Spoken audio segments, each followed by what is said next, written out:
ये 2025 में अमेरिका के MIT मीडिया लैब के द्वारा कंडक्ट की गई स्टडी। इस स्टडी में रिसर्चर्स ने 54 पार्टिसिपेंट्स को एक एसे लिखने को कहा और इन पार्टिसिपेंट्स को 3 अलग अलग ग्रुप्स में डिवाइड किया गया। पहले ग्रुप को चैट जीपीटी यूज करना अलाउ किया गया, दूसरे को सिर्फ गूगल सर्च करना अलाउड रखा गया और तीसरे को पूरा एसे खुद से लिखने को कहा गया। इन सब लोगों के एसे लिखने के दौरान एक EEG मशीन का इस्तेमाल किया गया ताकि उनकी ब्रेन एक्टिविटी रिकॉर्ड की जा सके। और यहां पर कुछ बहुत ही शॉकिंग चीज सामने आई। चैट जीपीटी यूजर्स का जो ग्रुप था उनमें सबसे कम ब्रेन एंगेजमेंट देखी गई, यानी कि ऐसे लिखते वक्त इन लोगों के ब्रेन में एक्टिविटी सिग्निफिकेंटली कम थी। लिटरली कहें तो इनका ब्रेन स्विच्ड ऑफ था। सबसे चौंकाने वाली बात तो यह थी कि यह स्टडी कई महीनों तक चली थी और कुछ महीनों बाद यह देखा गया कि चैट जीपीटी यूजर्स और आलसी होते गए और स्टडी के आखिर में सिर्फ एसेस को चैट जीपीटी से कॉपी पेस्ट कर रहे थे। जब इस ग्रुप के लोगों से पूछा गया कि उन्होंने क्या लिखा है तो वो अपना ही लिखा गया ऐसे कोट नहीं कर पा रहे थे, जबकि जिन लोगों ने बिना किसी टूल का इस्तेमाल करे खुद से ऐसे लिखा था उनको सब कुछ याद था। जो गूगल सर्च को इस्तेमाल करने वाला ग्रुप था वो कहीं ना कहीं इनके बीच में लाए किया। उनमें एक्टिव ब्रेन फंक्शन जरूर देखा गया लेकिन उतनी ब्रेन एक्टिविटी नहीं थी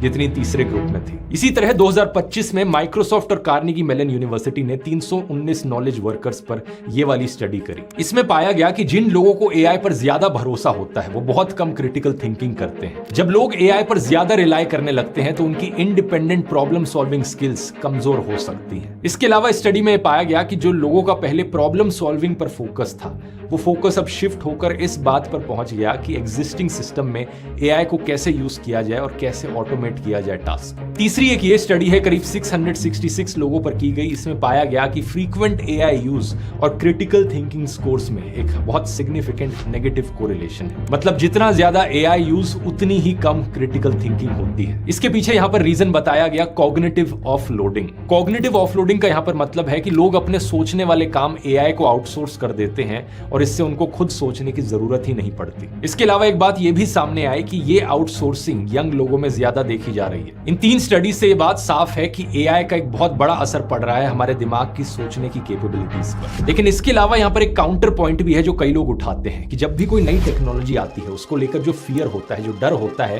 कि इस टेक्नोलॉजी से कहीं लोग और डम तो नहीं बन जाएंगे, कहीं लोग और स्टूपिड तो नहीं बन जाएंगे। ये डर हमेशा से रहा है। ये बात वैसे सच है दोस्तों। आज से हजारों साल पहले जब किताबों का इन्वेंशन हुआ था तब भी उसे एक थ्रेटनिंग टेक्नोलॉजी बताकर कुछ लोग किताबों का विरोध करते थे। जैसे कि ग्रीक फिलोसोफर सोक्रेटिस ने भी किताबें लिखे जाने का विरोध किया था। उन्होंने कहा था कि अगर लोग लिखना सीख गए तो उनकी मेमोरी खत्म हो जाएगी, वो चीजें याद नहीं रखेंगे, बस लिख कर रख देंगे। उनका यह भी कहना था कि राइटिंग से लोगों को विजडम की इल्यूजन मिलेगी, यानी कि लोगों को लगेगा कि वो बहुत जानते हैं लेकिन असल में वो कुछ नहीं जानते होंगे। हालांकि आज हम जानते हैं दोस्तों कि ये पूरा आर्ग्यूमेंट गलत था।